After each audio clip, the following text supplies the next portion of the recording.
Hello everyone. So today's topic are ECS credit and ECS debit and NACH. तो हाँ, आज हम in terms को जानेंगे कि एक्चुअल में ये होता क्या है। इनको जानने के लिए किस चीज़ का पार्ट है, उसके लिए आपको मेरी पीछे वाली वीडियो देखनी पड़ेगी, डिजिटल पेमेंट, जिसमें आपको समझ आएगा किस चीज़ का पार्ट है ECS क्रेडिट डेबिट और क्यों NACH को लाया गया ECS की जगह। सो हम शुरू करते हैं। ECS क्रेडिट क्या होता है? ये इलेक्ट्रॉनिक क्लियरिंग सर्विस है, जिसे हम क्रेडिट पुश फैसिलिटी भी कह सकते हैं। एक ऐसी वन टू मैनी फैसिलिटी है जहाँ पे मेनली ये यूज़ करी जाती है लार्ज या फिर लार्ज वैल्यू बल्क वैल्यू की पेमेंट करने के लिए, जहाँ पे जो रिसीवर का अकाउंट है वो क्रेडिट हो जाता है इंस्टीट्यूशन के द्वारा।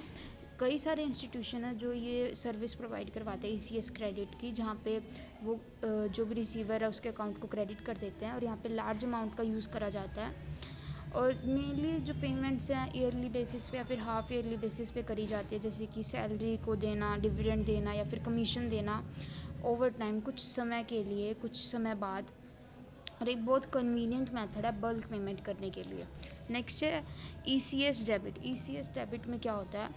इसको भी वन टू मैनी कहा जाता है, वन टू मैनी फैसिलिटीज़। और ये एक ऐसा हम कह सकते हैं ऐसी इलेक्ट्रॉनिक क्लियरिंग सिस्टम है ये, जहाँ पे स्मॉल पेमेंट का यूज़ करा जाता है, जहाँ पे एक कंज्यूमर इंडिविजुअल जो है बिग ऑर्गेनाइजेशन के लिए, तो वो वहाँ से कंपनी के लिए।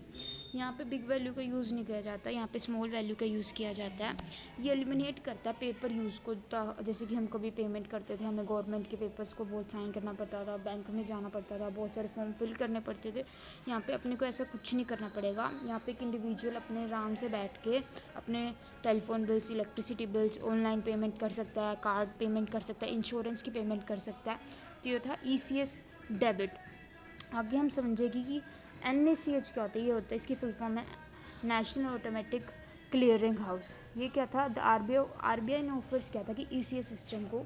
ECS सिस्टम मेनली इसलिए आता है ताकि फास्टर पेमेंट हो सके, फास्टर कलेक्शन हो सके पेमेंट का किसी का।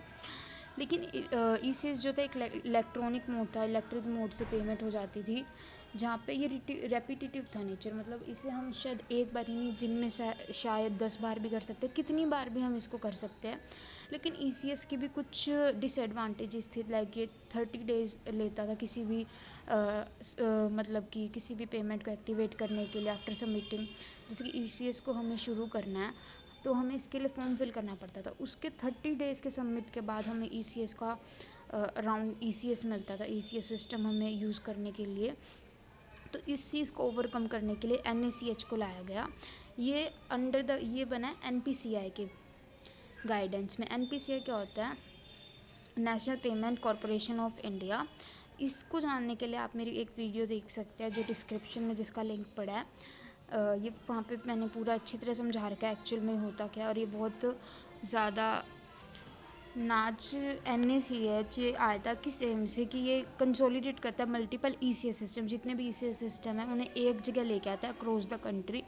और एक प्रोवाइड करवाता है एक स्टैंडर्ड, मतलब एक ऐसा यूनिफॉर्म आपको प्रोवाइड कराएगा जहाँ पे आप मल्टीपल सर्विस ECS की एक ही जगह पा सकते हैं। और जितने भी बैरियर्स होते थे ECS के अंदर, वो यहाँ पे सब रिमूव हो जाते हैं। जैसे ECS था वैसे ही NACH है। ये इलेक्ट्रॉनिक मोड से पेमेंट करी जाती है किसी भी ट्रांजैक्शन की, पेमेंट की। और ये भी रिपीटिटिव होती है नेचर में, इसे हम कितनी भी बार कर सकते हैं। और यहाँ पे हम बल्क पेमेंट भी करी जाते हैं, यहाँ पे कलेक्शन भी होता है उनका, उनसे हम पेमेंट भी ले सकते हैं और कलेक्शन भी होता है बल्क पेमेंट का।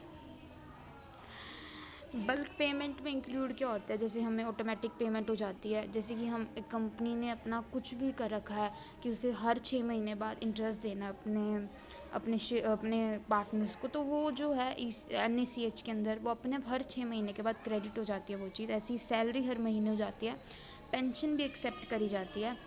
इसमें बल्क कलेक्शन हो सकता है, इसमें कलेक्शन भी हो सकता है लार्ज वैल्यू का, जैसे कि पेमेंट हो सकती है, ऑटोमेटिक पेमेंट हो जाती है टेलीफोन्स की, इलेक्ट्रिसिटी, वाटर बिल की, सेस की, टैक्स की, लोन इंस्टॉलमेंट रिपेमेंट हो सकती है, पीरियोडिक इन्वेस्टमेंट पे। ये सब चीज़ें, ये जो है बल्क पेमेंट भी हो सकती है और बल्क कलेक्शन भी हो सकता है।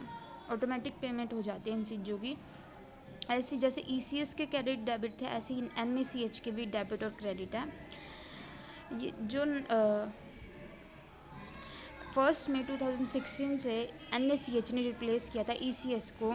जो लोग पहले से ECS का यूज़ कर रहे हैं वो एक्सपायर होने तक इसकी वो यूज़ कर सकते हैं। अदरवाइज़ अगर उन्हें किसी को नया फॉर्म फिल करना है तो वो ECS की बजाय NaCH का फॉर्म फिल करेगा।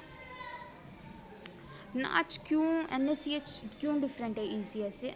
NaCH ने क्या करा, जितने भी ECS के डिफरेंट सिस्टम थे उसे एक जगह लेके आया, एक नेशन के अंदर।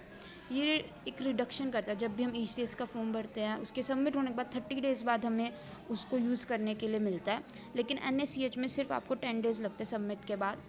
तो इसने अपने टाइम को सेव करा। ECS कंट्रोल किया जाता है RBI के द्वारा, लेकिन NaCH कंट्रोल किया जाता है NPCI के द्वारा।